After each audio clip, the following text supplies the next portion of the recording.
Au cœur des Alpes françaises, une légende se murmure. Elle parle d'une vallée cachée, préservée par le temps et enveloppée de brume. Les habitants disent qu'elle renferme le secret d'une richesse inimaginable, un trésor gardé par la montagne elle-même. Certains la rejettent comme un folklore, un mythe fantaisiste transmis de génération en génération. Mais d'autres y croient. Ils ressentent l'appel de la montagne, l'attrait de sa promesse cachée. L'histoire de Jean-Marc commence loin de l'ombre de la montagne, au cœur animé de Paris. C'est un jeune homme la tête pleine de rêves et le cœur débordant d'ambition. Mais la ville, malgré toute sa grandeur, peut sembler étouffante pour une âme destinée à de plus grandes choses.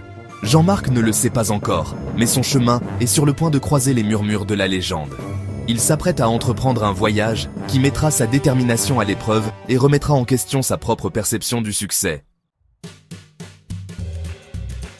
Jean-Marc rêve de construire quelque chose d'extraordinaire. Il imagine une entreprise qui non seulement prospérera, mais laissera également une empreinte positive sur le monde. Sa passion est contagieuse, son énergie débordante. Il se consacre corps et âme à son projet, travaillant sans relâche pour donner vie à sa vision. Mais le chemin vers le succès est rarement sans embûches. Jean-Marc est confronté aux dures réalités du monde des affaires. La concurrence est féroce, le marché imprévisible. Il subit des revers, des moments de doute s'insinuant comme des ombres. Pourtant, il persévère, animé par une confiance inébranlable en lui-même et en ses rêves. Il sait que le véritable succès exige plus que de l'ambition. Il exige de la résilience, de l'adaptabilité et le courage de s'aventurer dans l'inconnu. Un jour, Jean-Marc tombe sur un vieux journal relié en cuir dans une boutique d'antiquités poussiéreuse. Il parle de la légende, de la vallée cachée et du secret qu'elle renferme.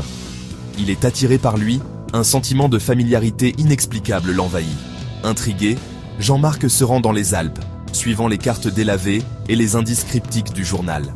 Son voyage le conduit à un village reculé, niché haut dans les montagnes. Les villageois l'accueillent avec une curiosité méfiante. Ce sont des gens robustes, leurs vies sont intimement liées au rythme de la nature. Ils ont entendu les récits de la richesse cachée, mais ils parlent aussi d'épreuves, de dangers qui rôdent au cœur de la montagne. Pourtant, quelque chose dans les yeux de Jean-Marc, une étincelle de détermination, les convainc de partager leurs connaissances. Ils acceptent de le guider, de lui révéler le chemin vers le sommet. L'ascension est ardue. La montagne, imposante et impitoyable, met à l'épreuve les limites de Jean-Marc. Il est confronté à des chemins dangereux, des vents glacés lui mordant la peau, l'air se raréfiant à chaque pas. Mais à chaque défi surmonté, sa détermination se renforce.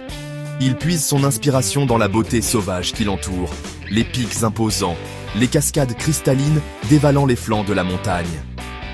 Au fur et à mesure de son ascension, le village en contrebas se fond dans un lointain souvenir. Il est seul avec la montagne, son silence à la fois intimidant et exaltant. Il commence à comprendre que le voyage est aussi important que la destination. La montagne n'est pas seulement un obstacle physique, mais une épreuve pour son esprit, un creuset forgeant son caractère. Les épreuves de l'ascension. La montagne lance de nombreux défis à Jean-Marc. Il rencontre des chemins perfides qui s'effondrent sous ses pieds. Il lutte contre des tempêtes de neige soudaines qui obscurcissent sa vision et le glaçant jusqu'aux os. Il est confronté à des moments de doute, se demandant si les légendes n'étaient rien de plus que des vœux pieux. Pourtant, il persévère. Il se souvient de ses rêves, de son désir de construire quelque chose d'extraordinaire. Il puise sa force dans le souvenir de ses amis et de sa famille qui le soutiennent. Et il trouve du réconfort dans la beauté grandiose de la montagne elle-même. Révélation au sommet. Enfin, après des jours de lutte, Jean-Marc atteint le sommet. La vue est à couper le souffle. Un panorama de pics enneigés s'étendant à l'horizon. Et là, niché parmi les rochers, il la trouve, l'entrée de la vallée cachée, baignée d'une lueur éthérée. En entrant dans la vallée, il réalise la vérité qui se cache derrière les légendes. Ce ne sont pas de l'or scintillant ou des pierres précieuses qui l'attendent, mais quelque chose de bien plus précieux, le savoir. La vallée est un répertoire de sagesse ancienne, de technologies oubliées et d'idées révolutionnaires. L'ombre du succès. Mais la vallée recèle un secret plus sombre que Jean-Marc n'aurait pu l'imaginer. Il découvre des preuves de l'existence d'une organisation obscure qui a cherché à exploiter les secrets de la vallée à son propre profit. Il réalise avec un frisson qu'ils savent de qui il est là. Il est forcé de se confronter à une dure vérité. Le succès, même lorsqu'il est alimenté par de nobles intentions, peut attirer une attention indésirable.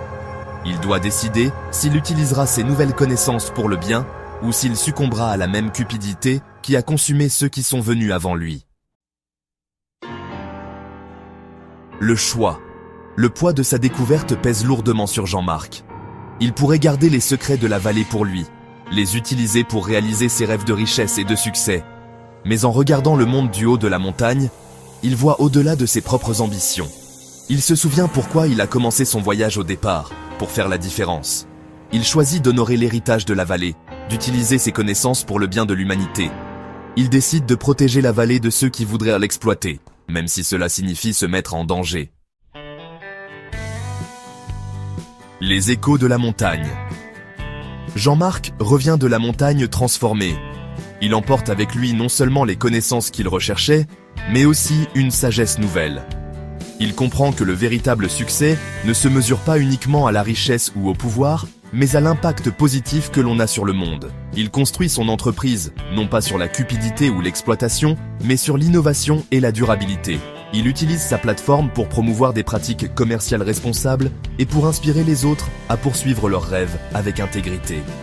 Et en lui, résonne toujours la leçon de la montagne. Les véritables trésors ne se trouvent pas à la fin du voyage, mais dans les défis surmontés et les choix faits en cours de route.